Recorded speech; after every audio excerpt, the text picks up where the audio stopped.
또 이 자리에 설 수 있도록 축복해 주신 하나님께 진심으로 감사드립니다.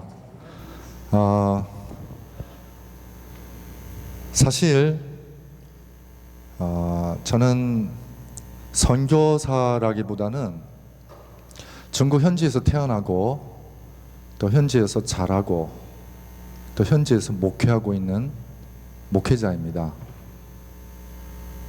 제가 목회를 하면서 제가 하는 목회가 곧 선교라는 것을 말씀드리고 싶습니다. 제가 이 선교 보고를 십자가의 정신이라고 이름을 달았습니다. 과연 십자가로 가까이 하는 우리 모두가 십자가의 정신을 어떻게 받아들이며 그 정신을 어떻게 이해하느냐가 우리의 삶의 원동력이 될 것이고, 또한 우리 선교의 밑바탕에서 우러나는 끊이지 않는 그 힘이 될 것이라고 저는 확신합니다. 성경 말씀 함께 보도록 하겠습니다. 우리 함께 봉독하겠습니다. 수고하고 무거운 짐진 자들아 다 내게로 오라. 내가 너희를 쉬게 하리라. 나는 마음이 온유하고 겸손하니 나의 멍에를 메고 내게 배우라. 그리하면 너희 마음이 쉼을 얻으리니 이는 내 멍에는 쉽고 내 짐이 가벼움이라 하시니라. 선교, 제 스스로 사색합니다. 과연 우리가 말하는 선교는 무엇이며 내가 하는 선교는 과연 무엇일까? 저는 인도에도 못 가봤고 중남미에도 못 가봤고 그냥 제가 자란 중국 땅에서 그냥 제가 좋아하는 목회를 하고 있을 뿐입니다. 제가 이해하는 선교는 뭘까요? 제가 사실은 이 서부 야영에 와서 나름대로 답을 찾아봤습니다. 이 선교의 선자의 제일 위에가 이 간머리입니다. 간머리. 한자에서 이 간머리는 집, 공간을 의미합니다. 그러면 이 선교의 선자는 어디서부터 시작하는 거죠? 집에서부터 시작하는 겁니다. 집에서요. 그 다음에 위에 한 사람이 있고 밑에 한 사람이 있어요. 그럼 집에 두 사람이 있으면 이 두 사람은 누굴까요? 부부지요, 부부. 남편과 아내. 그 다음에 이 남편과 아내 사이에 뭐가 있냐면은 이 남편과 아내 사이에 빛이 있는 거죠. 빛이 있는 거예요. 이 밝을 선자, 빛낼 선자는 바로 집 안에 남편과 아내 두 사람이 예수 그리스도의 사랑을 깨닫고 서로 사랑할 때에 그 사랑의 빛을 발하는 것이 선입니다. 교자 보겠습니다. 왼쪽에는 효도할 효자예요. 그렇죠? 이제 가르칠 문자입니다. 가르친다는 뜻이에요. 그럼 선교라는 이 두 단어를 우리가 새롭게 해석을 하면은 이렇게 해석할 수 있지 않을까요? 다 같이 한번 읽어보도록 하겠습니다. 시작. 가정에서 부부의 사랑이 뭐가 되고요? 빛이 되고 자녀에게 뭐를 가르친다고요? 효도를 가르치는 것이 선교다. 여러분 인정 안 하셔도 괜찮습니다. 제가 이해하는 선교입니다. 그래서 제가 하는 선교는 제 아내를 사랑하는 것입니다. 제가 하는 선교는 제 자녀에게 부모를 공경하고 교회에서 봉사하고 패스파인더 정신으로 나가서 선교하는 것입니다. 멍에 누가 지죠? 어미소가 집니까? 송아지가 집니까? 어미소가 집니다. 내 멍에를 지라는 것은 그냥 예수님의 멍에를 우리에게 져놓고 예수님은 옆에서 그냥 멘토로 코치로 옆에서 계시는 게 아닙니다. 예수님이 멍에를 지셔요. 그리고 나에게 배우라고 말씀하십니다. 예수님의 멍에는 바로 온유와 겸손입니다. 여러분, 저는 목회자입니다. 그리고 남편이고 아빠입니다.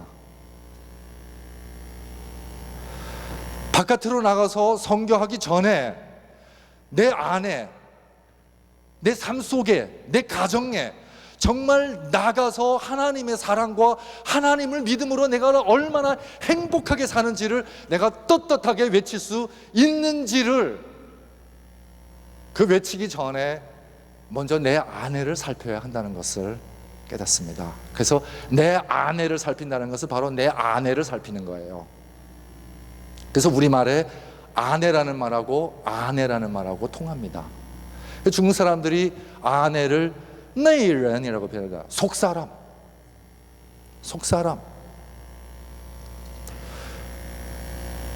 제가 아무리 밖에 나가서 잘해도 집에 와서 이 사람의 인정을 못 받으면 저는 설 자리가 없습니다.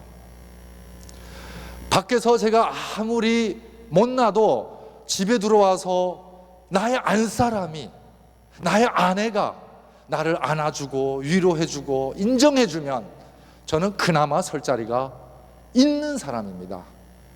이제 그걸 깨닫고 저의 목회와 선교는 갑자기 방향이 터닝 포인트를 맞이하게 됩니다. 옛날에는 정말 불철주야 바깥으로 달렸습니다. 바깥으로 열심히 달려서 청년 사역하고 패스파인더 사역하고 미디어 사역하고 가정 사역하고 사역이라는 사역은 힘 닿는 데까지 다 했지만 궁극적으로 하나님께서 저에게 원하는 것이 무엇일까요? 노아가 120년 동안 선교합니다. 결국 온 가족이 방주에 들어옵니다. 저는 노아는 가장 성공적인 선교사라고 생각합니다. 왜요? 방주밖에 더 이상 미련이 남지 않기 때문입니다. 하나님께서 제가 하나님 앞에 섰을 때에 정 목사, 당신 침례 몇 명 줬어? 당신 교회 몇 개 개척했어? 그렇게 저랑 카운팅 안 할 거라고 저는 믿습니다. 내가 너에게 맡겨준 내 자녀가 어디에 있느냐라고 물어볼 것이라고 저는 확신합니다. 그러면 제가 하나님께서 맡겨주신 내 자녀, 그리고 저랑 한 생명이 된 제 아내, 우리 온 가족이 하나님의 구원의 방주 속에 있나이다 라고 대답할 수 있으면 저는 복된 사람입니다. 여러분, 과연 우리가 할 수 있는 선교는 무엇일까요? 우리가 인도에 가야 합니까?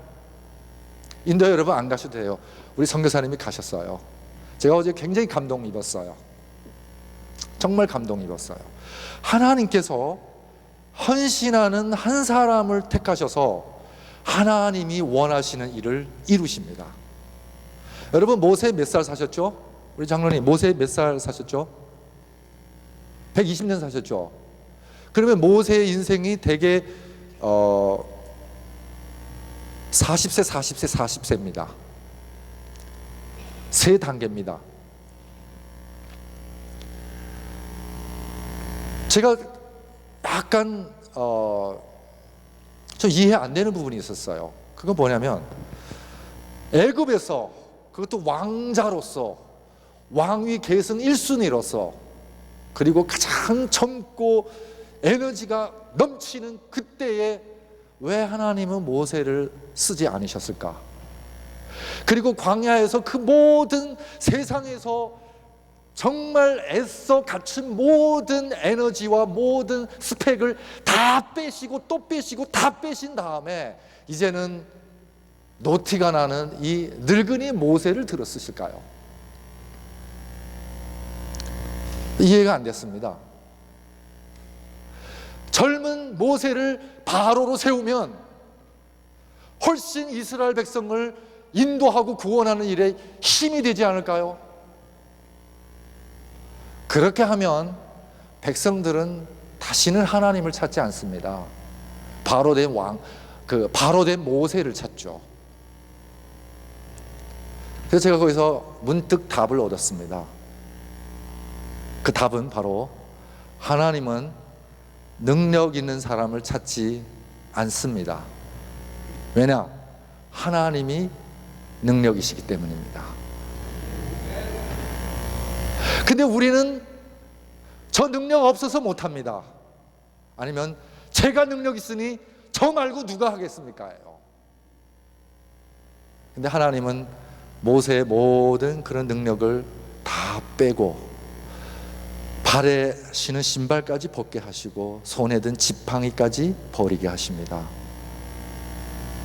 그 다음에 이 모세를 보냅니다. 제가 그걸 깨닫는 순간 정말 감사했습니다. 그 전까지만 해도 제가 능력 있는 줄 알았습니다. 그래서 제가 뭔가 할 수 있다고 믿었어요.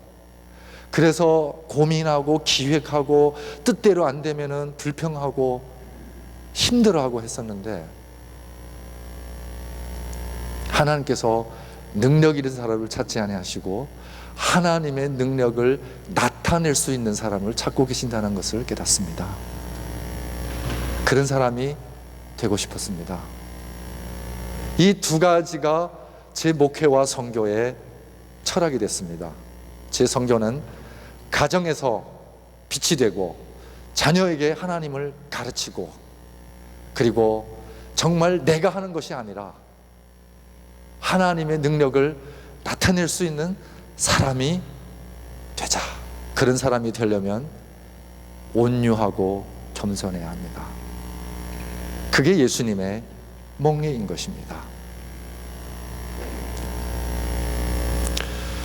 여기 네 종류의 사람이 있습니다. 하나는 신도고요, 하나는 문도고, 하나는 사도고, 하나는 성도입니다. 여러분, 가운데 두 번째 문도라는 개념을 잘 이해 못하실 줄 알고 제자라고 이해하시면 됩니다. 제자. 우리가 성경에 12제자가 나오죠. 중국어 성경에서는 문도라고 표현합니다. 12문도. 문도는 이렇게 이해하시면 돼요. 여러분, 우리가 뭔가 배워서 조금 초보가 됐을 때는 뭐 했다고 얘기하죠? 입문했다고 얘기해요. 입문. 그렇죠? 그럼 예수님을 알고자, 예수님을 믿고자 나선 사람은 다 어떤 사람이죠? 신도입니다. 신도. 그렇죠? 그 다음에 내가 침례받고 이제는 예수님의 세계에 들어가겠다, 예수님의 세계 속으로 내가 입문하겠다고 결심하는 그 순간 나는 뭐가 되죠? 문도가 됩니다. 그러면 저와 여러분들은 신도입니까? 문도입니까? 문도죠. 그 문도는 뭐 하는 사람이죠? 문도는 선생님 뒤를 졸졸졸졸 따라다니면서 선생님의 일거수일투족을 배우는 사람입니다. 그래서 이 생도할 때 도자가 쌍인자변입니다. 몇 사람이죠? 두 사람이잖아요. 그리고 걸어가는 것입니다. 그러면 선생님이 앞에서 가야 돼요? 학생이 앞에서 가야 됩니까? 그래서 유다는 학생임에도 불구하고 선생님 앞에 간 사람이에요. 우리는 과연 누구 뒤를 따라다니고 있습니까? 그러면 사도는 뭘까요? 어떤 사람이 사도일까요? 사명을 깨달은 사람입니다. 사명을 깨달은 사람이요. 그러면 우리의 사명이 무엇일까요? 여러 가지로 생각할 수 있지만은 저는 제 사명을 깨달았습니다. 그건 뭐냐면, 제 사명을 깨닫기 전에, 제 본분을 깨닫기 전에 제 신분을 깨달았어요. 즉 내가 어떤 신분인지를 깨닫지 못하면은 결코 내 본분을 깨닫지 못하고, 본분을 모르는 사람은 결코 내 사명을 알 수가 없다는 사실입니다. 우리의 신분이 뭐죠? 목사입니까? 장로입니까? 선교사입니까? 물론 그것은 우리의 신분일 수 있어요. 하지만 그 전에 제가 깨달은 신분은 저는 하나님의 아들입니다. 하나님의 자녀라는 신분을 깨달았습니다. 그 하나님의 자녀라는 이 진리를 깨닫는 그 순간 저의 존재, 저의 가치, 저의 존엄, 그것은 그 무엇과도, 그 무엇으로도 바꿀 수 없고 파괴할 수 없는 저의 가치와 존엄이 되는 것입니다. 그래서 제가 깨달은 사명이 뭐냐면 하나님의 자녀답게 사는 것입니다. 하나님의 자녀답게 사는 게 뭘까요? 즉 하나님 믿고 행복하게 사는 것입니다. 행복하게요. 그럼 성도는 어떤 사람일까요? 성도요. 이 거룩할 성자요. 귀도 있죠. 귀자도 보이죠.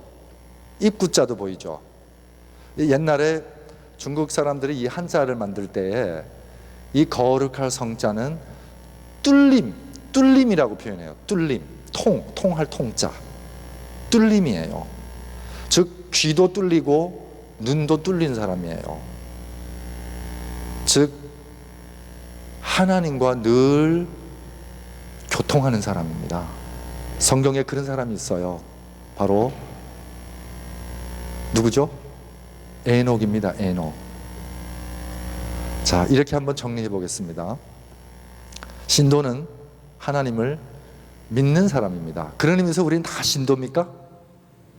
그렇습니다. 자, 문도는 예수님의 제자된 사람입니다. 우리는 다 제자입니까? 맞습니다. 자, 사도는 뭐를 깨달은 사람이죠? 사명을 깨달은 사람입니다. 사명을 깨닫기 전에 뭐부터 깨달아야 된다고요? 우리의 신분이요.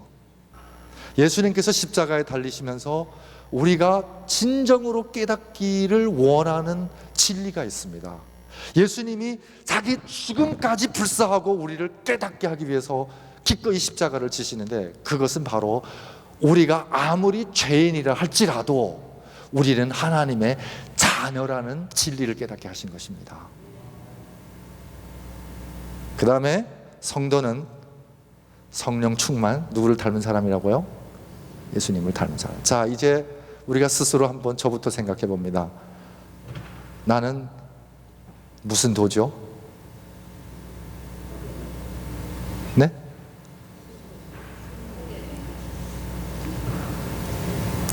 나는 무슨 도죠?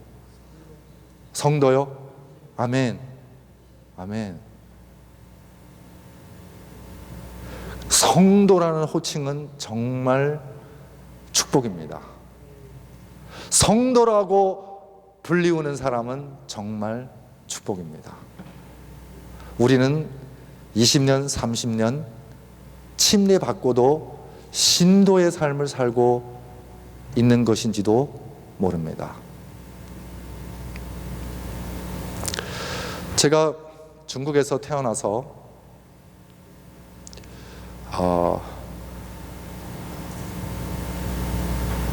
꿈이 참 많았었습니다.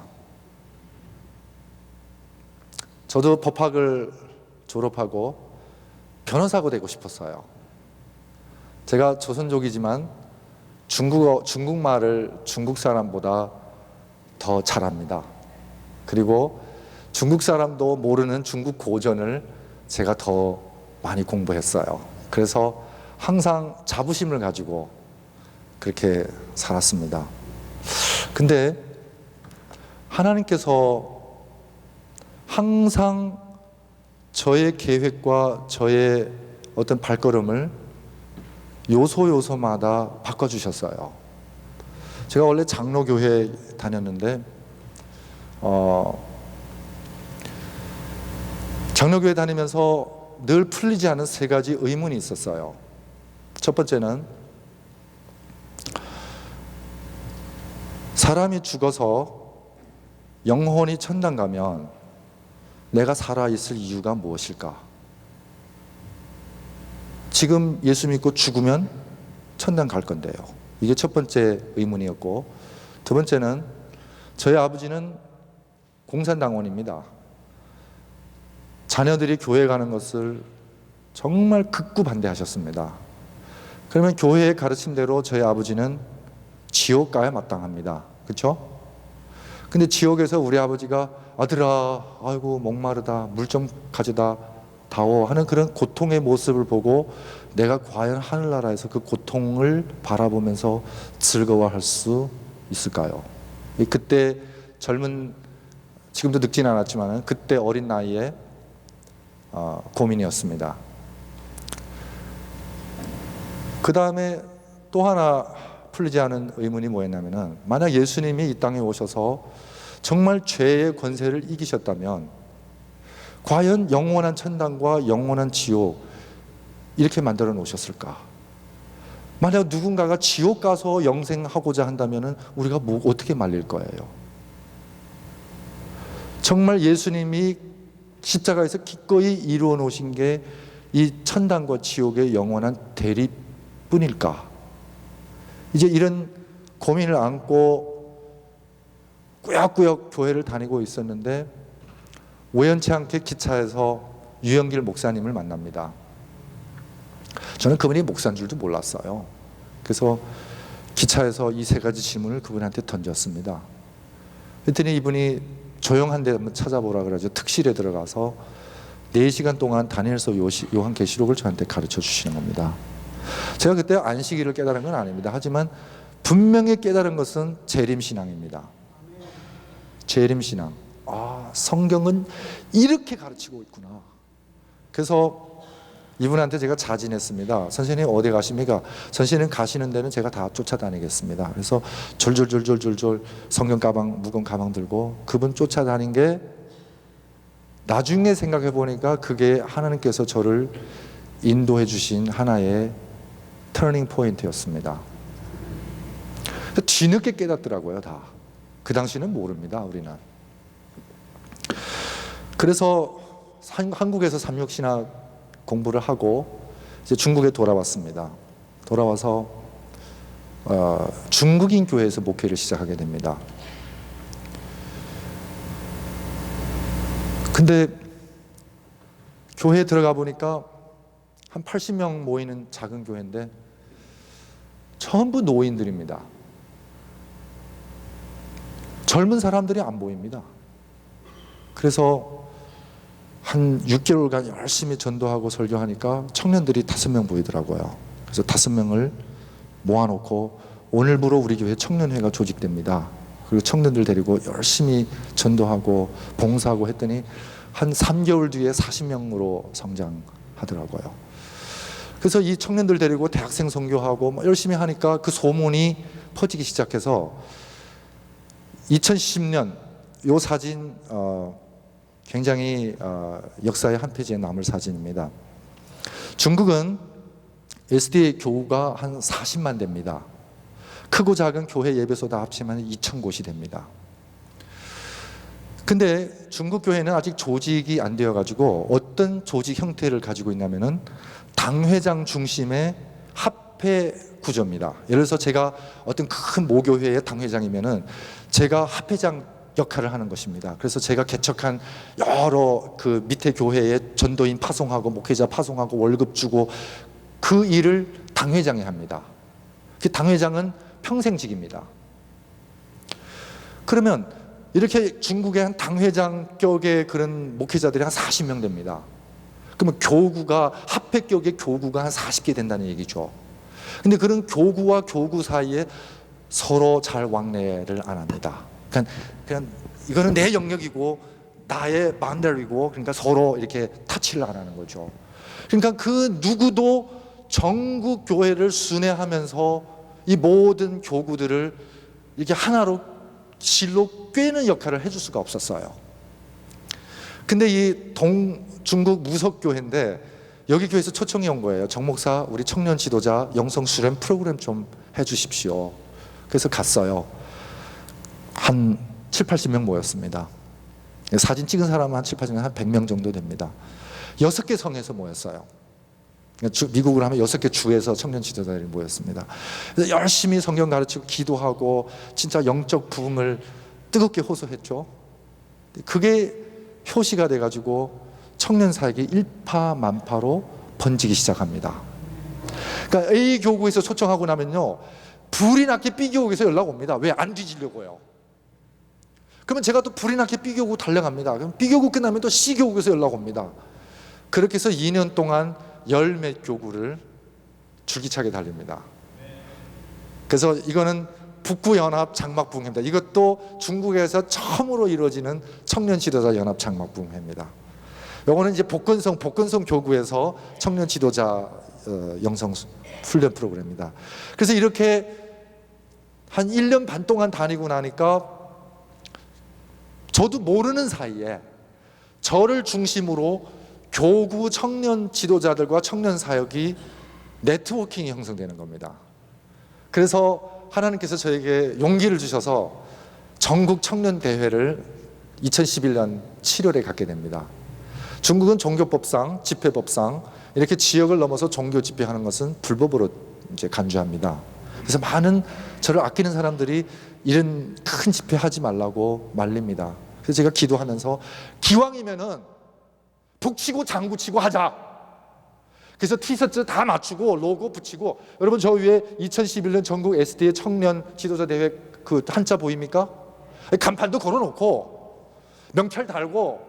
근데 그 연수원이요, 우리만 행사하는 연수원이 아니었어요. 정부 관원들도 와서 연수하고 정부 기관 사람들도 연수하고 하는데, 제가 일부러 SDA라고 이렇게 영어로 우리 교회 이니셜을 찍었어요. 그랬더니 중국의 그 산동 항공회사도 SDA예요.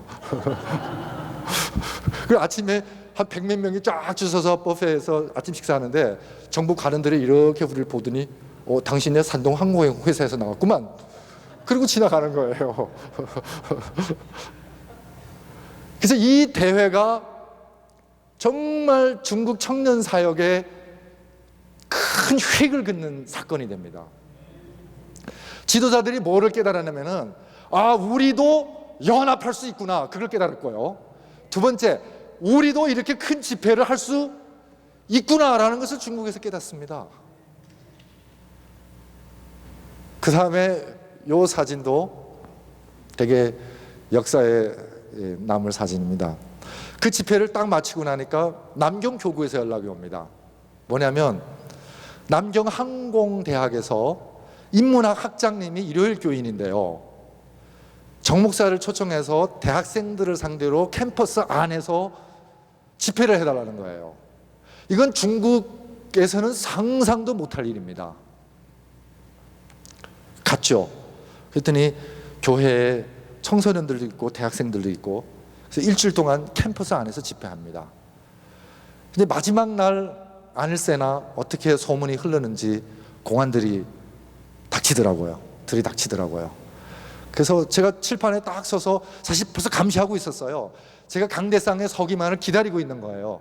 강대상에 딱 서서 칠판에다 4글자 딱 적으니까 와라락 몰려 들어와서 저를 연행하더라고요.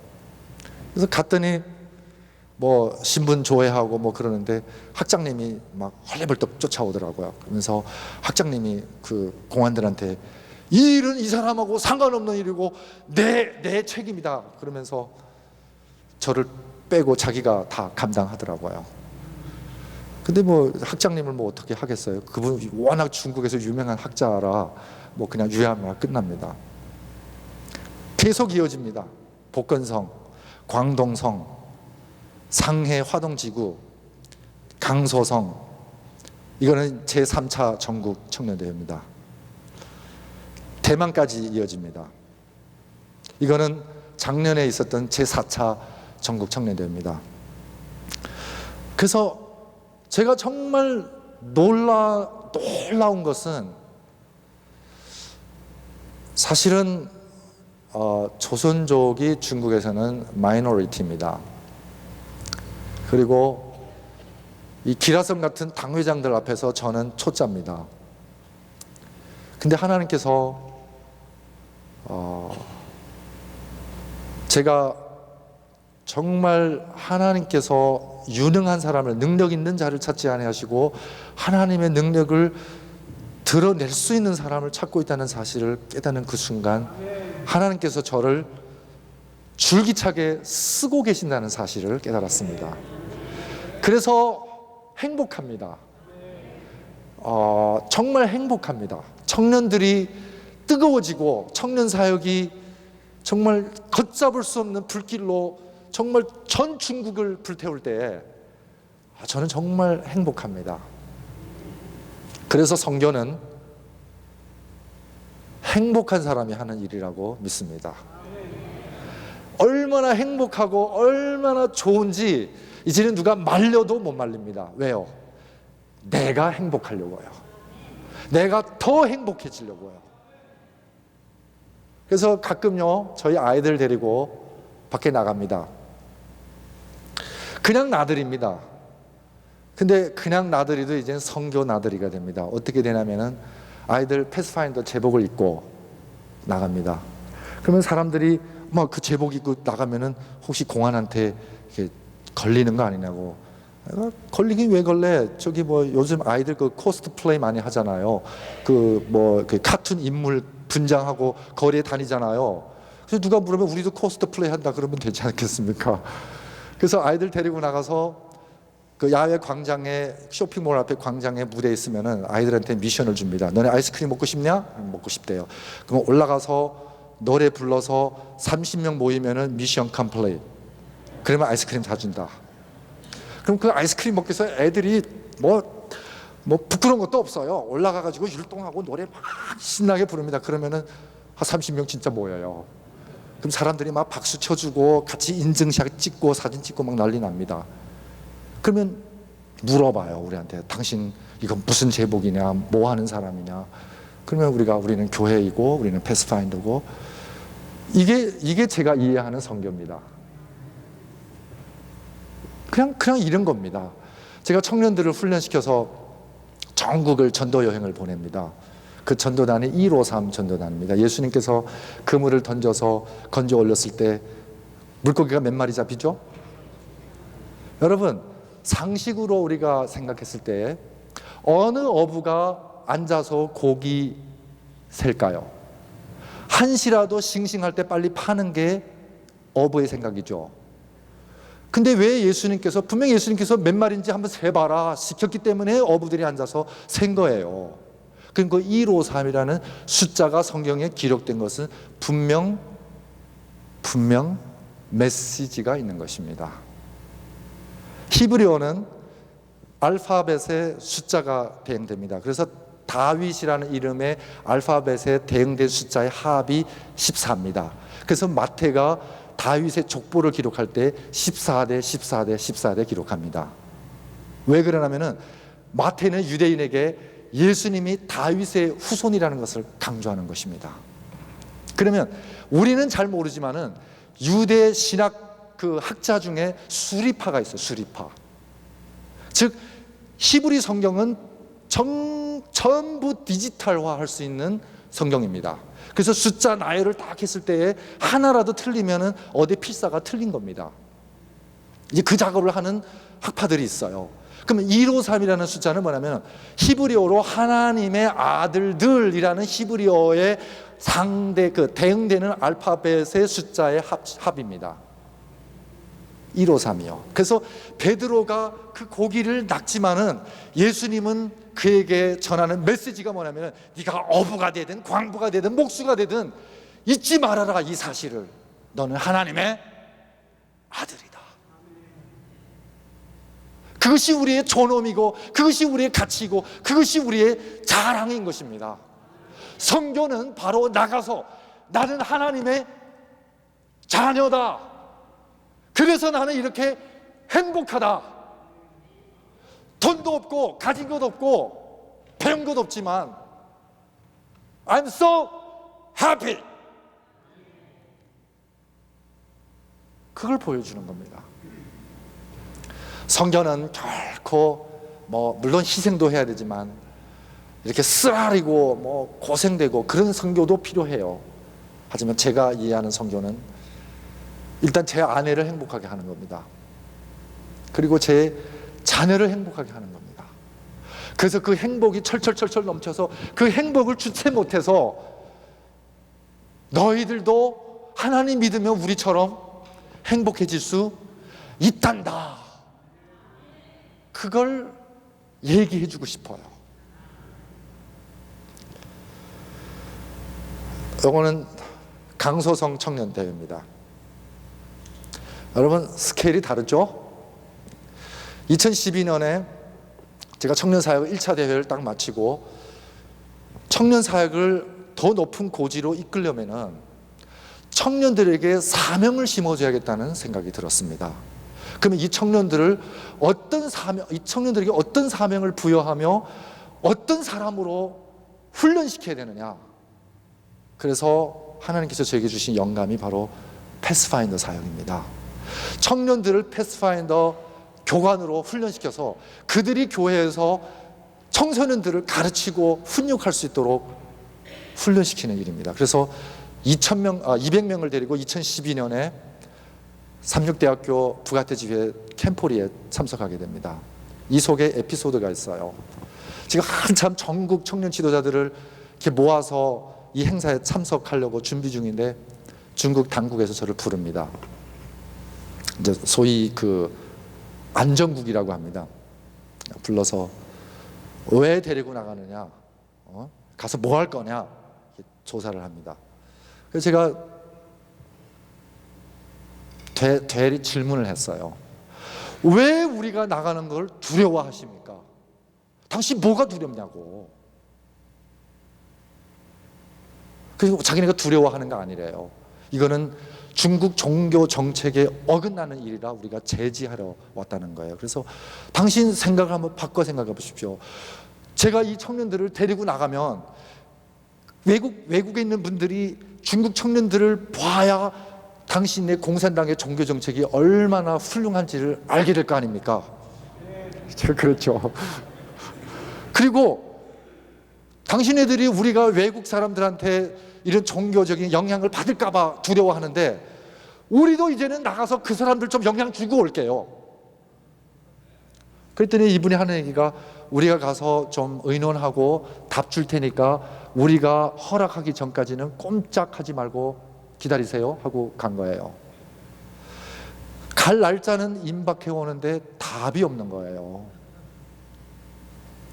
그래서 청년 중에 제 총무 역할을 하는 뚱뚱한 청년 한 명 있었는데 목사님 진행해야 됩니까? 말아야 됩니까? 자꾸 전화로 확인하는 거예요. 저도 어쩔 수 없는 거예요. 답이 안 오니까. 그래서 불안한 가운데 있는데 하나님께서 꿈을 꾸게 해주셨어요. 제가 꿈을 별로 안 꾸는 사람인데 그날 꿈만큼은 너무 생생했습니다. 제가 사는 도시가 심양인데 심양 공항입니다, 분명. 그래서 탑승 서류를 다 하고 대기실에 앉아 있는데 그 총무가 저한테 이렇게 뚜벅뚜벅 걸어오면서 두 손으로 하이파이 날리는 겁니다. 목사님, 저는 통과합니다 하고 하이파이 날리면서 제 꿈이 깼어요.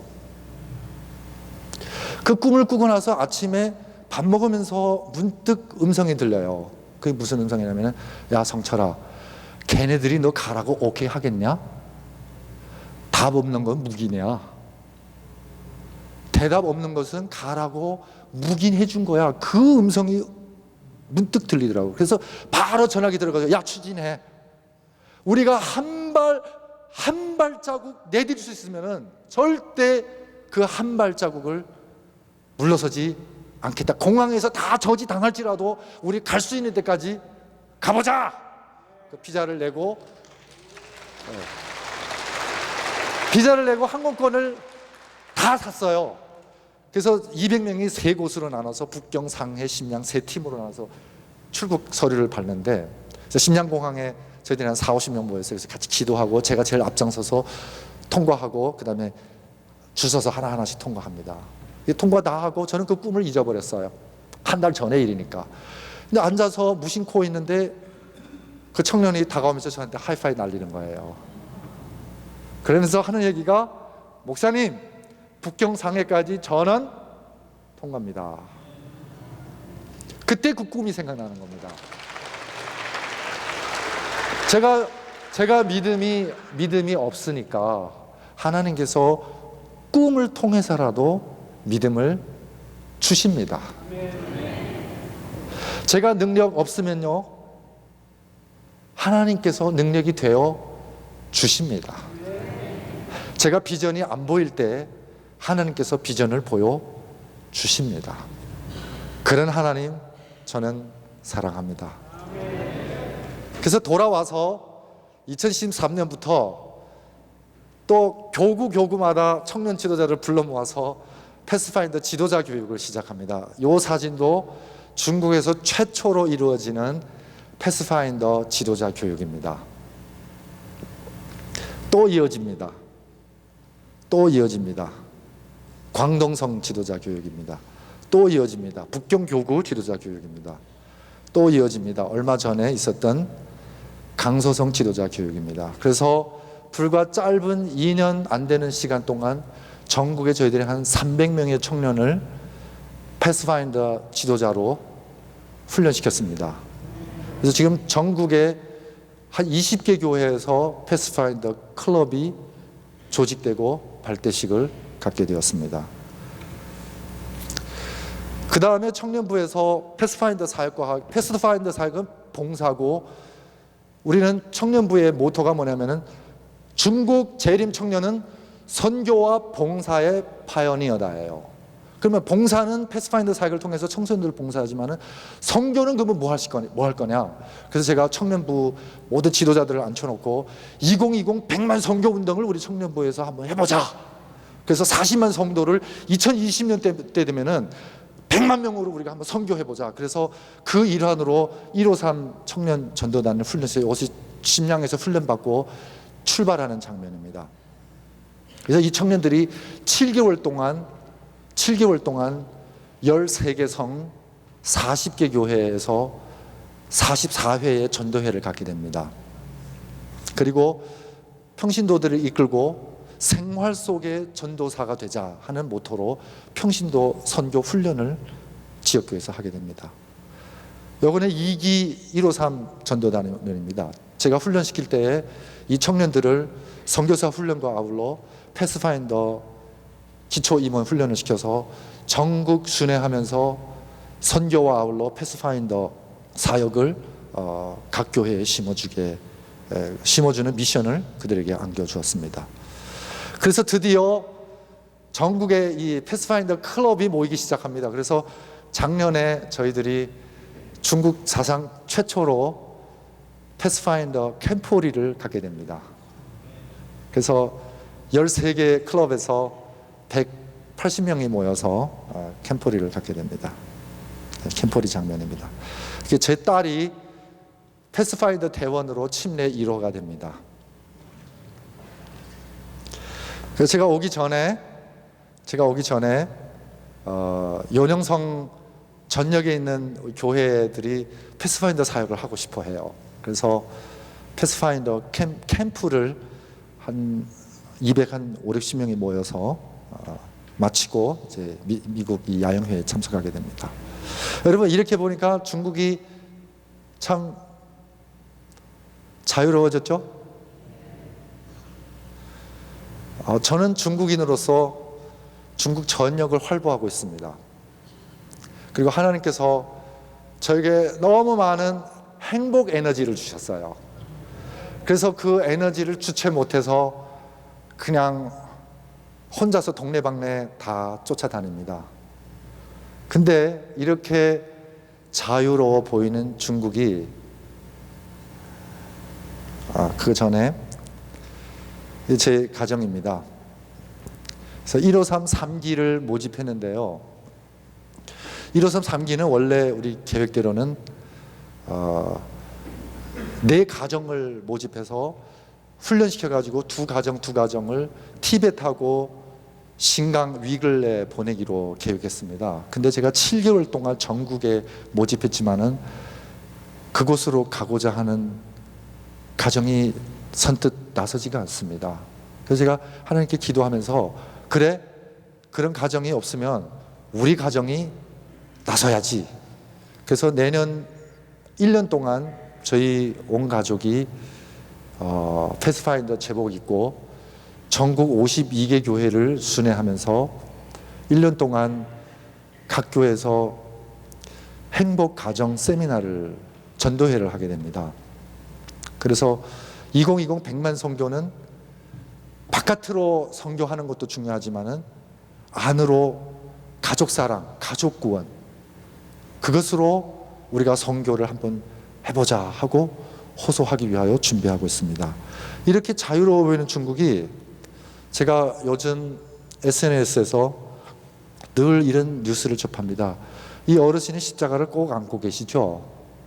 그 십자가가 뭐냐면은 교회 위에 있던 십자가인데 정부에서 강제로 십자가를 뜯어내렸어요. 근데 그 십자가를, 뜯어내린 십자가를 이 나의 어르신이 가슴 아파서 꼭 안고 있는 사진입니다. 그래서 공안들이 이렇게 들이닥쳐서 교회 십자가를 떼기 위해서 교인들하고 몸싸움을 부립니다. 공안들이 나타나죠. 그 교인들이 막기 위해서 항쟁하라 이렇게 실신도 합니다. 제가 동영상 아침에 잠깐 내려받은 거 있어서 잠깐 보여드리겠습니다.